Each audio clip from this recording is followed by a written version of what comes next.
রাজ্যের আইটিআইগুলির আপগ্রেডেশনের জন্য আজ মুখ্যমন্ত্রীর সাথে টাটা গ্রুপের মৌ স্বাক্ষর হয় Tripura institution for transformation TIFT এর অফিসে। আগামী দিন রাজ্যের ছাত্রছাত্রীদের উন্নত মানের টেকনিক্যাল প্রশিক্ষণ দেওয়ার জন্য রাজ্যের সমস্ত আইটিআইগুলোতে দুজন করে টাটা গ্রুপের দক্ষ শিক্ষক থাকবেন, সাথে আমাদের রাজ্যের শিক্ষকরাও থাকবেন। এতে করে আইটিআই থেকে প্রশিক্ষণ নিয়ে রাজ্যে এবং বহিরাজ্যে অনেক কোম্পানিতে চাকরি পেতে পারে আমাদের রাজ্যের ছেলেমেয়েরা। সারা দেশের সাথে আমাদের রাজ্যের ছেলেরাও অত্যাধুনিক মোটরযানের কাজ শিখে ত্রিপুরার নাম উজ্জ্বল করবে। আমাদের রাজ্যে যে সকল শিক্ষকরা এখন রয়েছেন আইটিআইগুলোতে, তারাও প্রশিক্ষণ নেবেন টাটা গ্রুপের শিক্ষকদের কাছ থেকে। এতে করে আমাদের রাজ্যের শিক্ষকদেরও মান উন্নয়ন হবে। ত্রিপুরায় টাটা গ্রুপের এই প্রজেক্ট কিন্তু রতন টাটার একটা গ্রিন প্রজেক্ট ছিল, আজ যা বাস্তবে রূপ নিচ্ছে। টাটা গ্রুপ প্রশিক্ষণ শেষে অনেক ছেলে মেয়েদের তাদের বিভিন্ন প্রজেক্টে নিয়ে যাবে। আজকের এই অনুষ্ঠানে রাজ্যের মুখ্যমন্ত্রী প্রফেসর ডক্টর মানিক সাহা ছাড়াও উপস্থিত ছিলেন শিল্পমন্ত্রী শান্তনা চাকমা, মন্ত্রী বিশ্বকেতু দেববর্মা সহ টাটা গ্রুপের বিভিন্ন সদস্যরা। আজকের এই প্রজেক্ট নিয়ে বক্তব্য রাখতে গিয়ে মুখ্যমন্ত্রী বলেন, আজকে সত্যি ত্রিপুরার জন্য একটা আনন্দের বিষয় যে একটু আগে আমাদের একটা এগ্রিমেন্ট সাইনিং হয়েছে এখানে department of industries and commerce, government of Tripura, tata technologies limited TTL। আমাদের যে ত্রিপুরাতে 19 যে আইটিস আছে সেইগুলোকে আপগ্রেডেশনের জন্য, আপনারা সবাই জানেন যে এগুলো অনেক বছর হয়ে গেছে, আমাদের পুরনো টেকনোলজি এগুলো বেশিরভাগই ওখানে মানে ফিজিক্যালি এবং মেকানিক্যালি ওখানে কাজ হয়। এখন কম্পিউটারাইজেশনের যুগ, কম্পিউটারের সব মেশিনারি চলে আসছে, কিন্তু আমাদের যারা ওখান থেকে পাস করে বা এখনো পড়াশোনা করছে তাদের কাছে ওই টেকনোলজি ছিল না।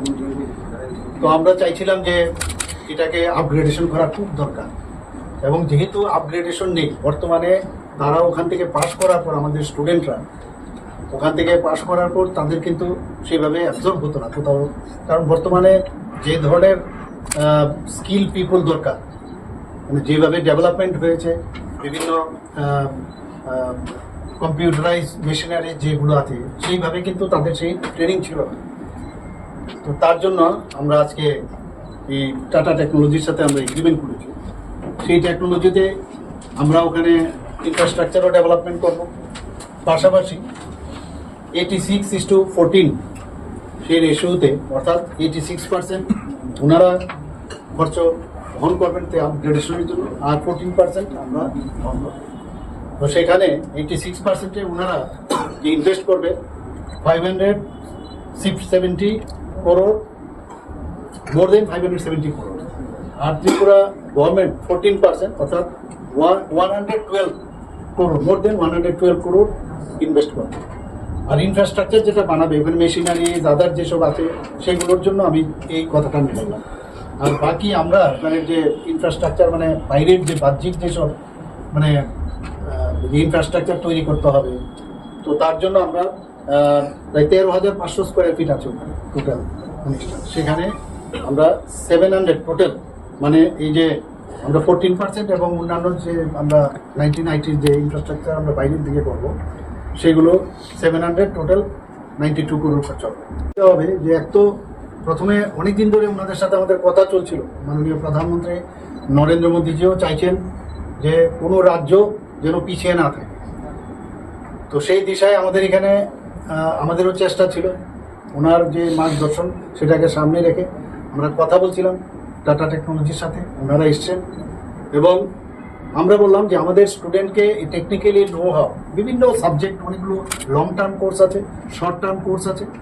তো এই প্রথম ওনাদের একটা বেস এখানে হচ্ছে 5 বছরের জন্য ওনাদের সাথে এই কাজটা চলবে, এবং ভবিষ্যতে এই যে এত বড় একটা মানে ডেভেলপমেন্ট এখানে হবে তার জন্য মেনটেনেন্সের জন্য তার ব্যবস্থা, এবং আমাদের যারা এখানে বর্তমানে যারা টিচাররা আছে তাদেরকেও যাতে ট্রেনিং দেওয়া হয়।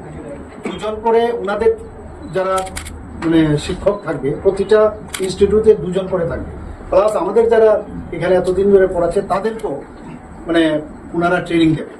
তো এতে করে 5 বছরের পরেও তার মেনটেনেন্স, এবং আমার এই যে ট্রেনিং যারা দিল তারা যাদেরকে দিল তারাও ট্রেনিং দিতে থাকবে। যারা পাস করবে তারা এই টাটা নিজেরাও অ্যাবজর্ব করবে, কারণ তাদেরও এই ধরনের স্কিলের পিপল তাদের দরকার, সেখানে তারা অ্যাবজর্ব করবে। তাছাড়াও দেশে তো আছে টাটার বিভিন্ন ডিস্ট্রিবিউটার্স আছে, তাদেরও কিন্তু বিভিন্ন কারখানা আছে বিভিন্ন জায়গায়, তাদেরও এই ধরনের স্কিল পিপল দরকার, সেখানে ওনারাই কিন্তু সেই কাজটা করবে।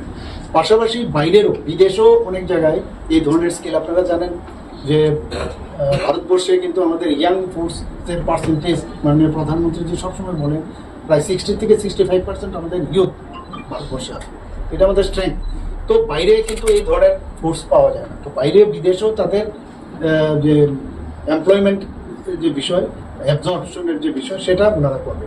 তো আমাদের জন্য একটা বিরাট বিষয়। আর তাছাড়া এই ধরনের টেকনোলজি এখানে যখন বসবে, ইভেন আমাদের যে টিআইটি আছে বা এনআইটি আছে, তারাও কিন্তু সেখানে যাবে, হয়তোবা তাদের এখানে এই টেকনোলজিই নেই। তো ওখানকার যে স্টুডেন্টরা যখন যাবে বা টিআইটি থেকেই যাবে, তারাও কিন্তু ওখানে যাবে, কিন্তু they have to pay for that. তো এইরকম একটা ব্যবস্থাপনা, মানে যে কারণে আমাদের ত্রিপুরার ছেলেমেয়েরা ভবিষ্যতের জন্য এই যেটা একটা মানে এতদিন ধরে যেহেতু পুরনো ভাবে চলছিল, অনেকে পড়তে চাইতো না, যখন যেহেতু এই ধরনের টেকনোলজি এখন শুরু হয়ে গেছে, তো ন্যাচারালি এর মধ্যে অনেকের এখন পড়ার একটা আগ্রহ বাড়বে সেখানে, কারণ দেখলো যে এত স্ট্যান্ডার্ডাইজেশন এখানে শিখতে পারছে, তো তারা ভবিষ্যতে এই অ্যাবজর্পশন হবে এবং আমাদের জন্য একটা বিরাট অপরচুনিটি হবে। এবং আমি একটু আগে ওনাদের সাথে কথা বলছিলাম, আমার বক্তব্যতে আমি বলেছি আমরা চাই যে ত্রিপুরা স্টেট একটা মডেল স্টেট হোক, এবং সেইভাবেই আমরা কিন্তু এটা 19 যে আমাদের আইটিজ আছে এতদিন ধরে ভালো চলছিল না, কিন্তু আপনারা সবাই জানেন, তো এটাকে আবার আমি বলবো ভাইব্রেন্ট আইটিজ হবে, এবং ত্রিপুরার জন্য একটা মাইল স্টোন আমার মনে হয় আগামী দিনের মধ্যে যাচ্ছে। এবং এই এগ্রিমেন্টের পরে খুব তাড়াতাড়ি করে আমরা চাইছি যে এটা করার জন্য 6 থেকে 9 মাসের কোর্স আছে ইত্যাদি, অনেক আবার বেশি মাসেরও কোর্স আছে। আমি যেটা বললাম, ভালো একটা ব্যবস্থাপনা আমি মনে করি ত্রিপুরাতে ইন্ডাস্ট্রির একটা শুভ সূচনা হলো, ইন্ডাস্ট্রি ট্রেন যে ওয়ার্ক ফোর্স, সেটার একটা শুভ সূচনা হলো। সবাইকে ধন্যবাদ। Bureau report, voice 24.in।